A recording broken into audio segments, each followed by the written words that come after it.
नमस्कार मित्रों, स्वागत है आपका हमारे चैनल भारत की कथाएं में। अभी तक आपने हमारे चैनल भारत की कथाएं को सब्सक्राइब नहीं किया है तो सबसे पहले सब्सक्राइब कर लें। तो चलिए शुरू करते हैं आज की कथा। जामवंत द्वारा हनुमान को प्रेरणा। वानरों के समक्ष भयंकर महासागर विशाल लहरों से व्याप्त होकर निरंतर गर्जना कर रहा था। समुद्र तट पर बैठकर वे विचार विमर्श करने लगे। युवराज अंगद निराश होकर बोले, सीता जी को खोज पाने में हम लोग सर्वथा निष्फल रहे हैं। अब हम लौटकर राजा सुग्रीव और रामचंद्र जी को कैसे मुख दिखाएंगे? निष्फल होकर लौटने से तो अच्छा है कि हम यहाँ अपने प्राण त्याग दें। इस पर बुद्धिमान हनुमान जी ने कहा, तारानंदन, तुम युद्ध में अपने पिता के समान ही अत्यंत शक्तिशाली हो। अत्यंत बुद्धिमान होते हुए भी तुम इस तरह से निराशा की बातें कर रहे हो, यह तुम्हें शोभा नहीं देता। इस प्रकार से उनका विचार विमर्श चल ही रहा था कि वहां पर गृधराज संपाति आ पहुंचा। वानरों को देख वह बोला, आज दीर्घकाल के पश्चात मुझे मेरे कर्मों के फल के रूप में यह भोजन प्राप्त हुआ है। मैं एक एक करके वानरों का भक्षण कर जाऊंगा। संपाति के वचन सुनकर दुखी हुए अंगद ने हनुमान जी से कहा, एक तो हम लोग जानकी जी को खोज नहीं पा रहे हैं, उस पर यह दूसरी विपत्ति आ गई है। हमसे तो अच्छा गृधराज जटायु ही था, जिसने श्री रामचंद्र जी के कार्य को करते हुए अपने प्राण न्योछावर कर दिए। अंगद के मुख से जटायु का नाम सुनते ही संपाति ने आश्चर्य से कहा, जटायु तो मेरा छोटा भाई है, तुम उसके विषय में मुझे पूरा हाल कहो। अंगद से जटायु के विषय में पूरा हाल सुनकर संपाति बोला, बंधुओं, तुम सीता जी की खोज करने जा रहे हो। मैं इस विषय में जो भी जानता हूँ वह तुम्हें बताता हूँ, क्योंकि रावण से मैं अपने छोटे भाई जटायु का प्रतिशोध लेना चाहता हूँ, परंतु मैं वृद्ध और दुर्बल होने के कारण रावण का वध नहीं कर सकता।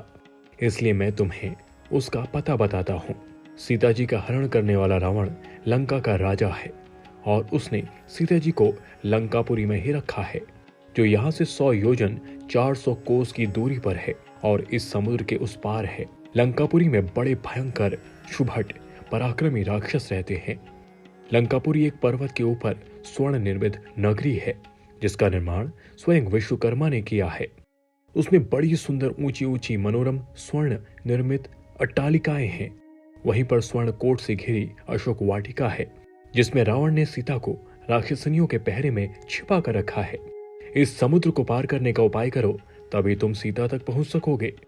यह कहकर वह गृद्ध मौन हो गया। विशाल सागर की अपार विस्तार देखकर सभी वानर चिंतित होकर एक दूसरे का मुख ताकने लगे। अंगद, नल, नील आदि किसी भी सेनापति को समुद्र पार करके जाने का साहस नहीं हुआ। उन सबको निराश और दुखी देखकर वृद्ध जामवंत ने कहा, हे पवनसुत, तुम इस समय चुपचाप क्यों बैठे हो? तुम तो वानर राज सुग्रीव के समान पराक्रमी हो। तेज और बल में तो राम और लक्ष्मण की भी बराबरी कर सकते हो। तुम्हारा वेग और विक्रम पक्षीराज गरुड़ से भी किसी की भांति कम नहीं है, जो समुद्र से बड़े बड़े सर्पों को निकाल लाता है। इतना अतुल बल और साहस रखते हुए भी तुम समुद्र लांघकर जानकी जी तक पहुंचने के लिए तैयार क्यों नहीं होते? तुम्हें तो समुद्र या लंका में मृत्यु का भी भय नहीं है, क्योंकि तुम्हें देवराज इंद्र से इच्छा मृत्यु का वर प्राप्त है। जब तुम चाहोगे तभी तुम्हारी मृत्यु होगी, अन्यथा नहीं। तुम केशरी के क्षेत्रज्ञ और वायुदेव के औरस पुत्र हो, इसलिए उन्हीं के सदृश तेजस्वी और अबाध गति वाले हो। हम लोगों में तुम ही सबसे अधिक साहसी और शक्तिशाली हो, इसलिए उठो और इस महासागर को लांघ जाओ। तुम इन निराश वानरों की चिंता को दूर कर सकते हो। मैं जानता हूं इस कार्य को केवल तुम और अंगद दो ही व्यक्ति कर सकते हो, पर अंगद अभी बालक है।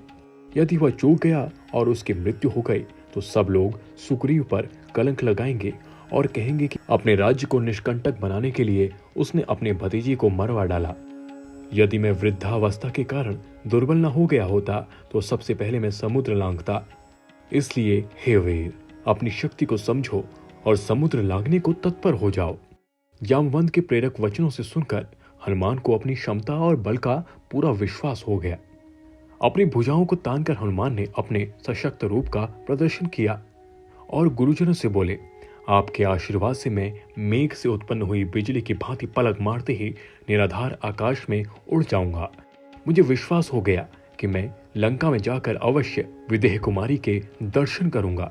यह कहकर उन्होंने घोर गर्जना की, जिससे समस्त वानरों के हृदय हर्ष से प्रफुल्लित हो गए।